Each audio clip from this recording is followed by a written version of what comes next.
Также неотъемлемой частью татарского народа являются крещен. И о корнях татар и крещен с приветственным словом я прошу выступить краеведа из города Башкортостан, который специально приехал сегодня к нам из Бакалы, Валерия Зарубина. Вам слово. Поприветствуем его, братья и сестры, я хочу приветствие начать на своем родном языке кряжском «Арома состована». Это означает в переводе «Здравствуйте, родственники». Мы всегда кряжан приветствуем таким образом. Я действительно выхожу из Бакалинского района, единственный в Башкирии компактно проживающий кряжаны. Я давно уже занимаюсь изучением своего рода, помогаю другим делать родословные по регистру сказкам, по архивным документам. И поэтому стопроцентно можно утверждать, что я сам из рода Алшин, из древнетурского рода Алшин.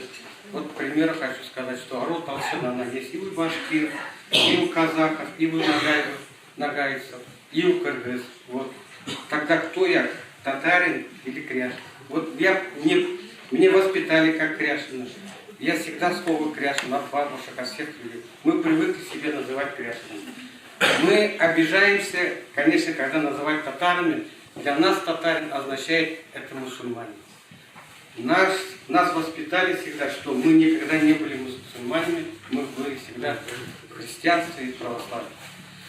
Я изучил по архивным документам всю свою Оренбургскую губернию, где были кряжинские деревни, как они формировали, откуда было переселение, кто принимал когда крещение, откуда селились, как их имена были.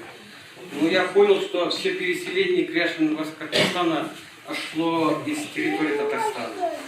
Я вижу, что кряжины, они трех сословий у нас. Нагайбаки, так называемые служилые кряжины, типтири, крещенные отдельно. А вот кого пишут старокряжины, все они переселенцы из Татарстана. Вот я уже сейчас изучил очень более 200 деревень по арабским сказкам, начиная с Ландратских книг и до 1834 года это все по переписи. Я там вижу все переселение, как образовались деревни, скажем, Казанского уезда, Арские народы, как образовались деревни Казанского уезда, Тюрейской народы. Я вижу, что переселение идет с Арской народы. Я очень много посмотрел и татарские деревни. Меня удивило, как звали татар, что у татар в всех деревнях практически, можно сказать, до 19 века нету ни муллы, ни мечети. О каком мусульманстве можно говорить, что были кряжины?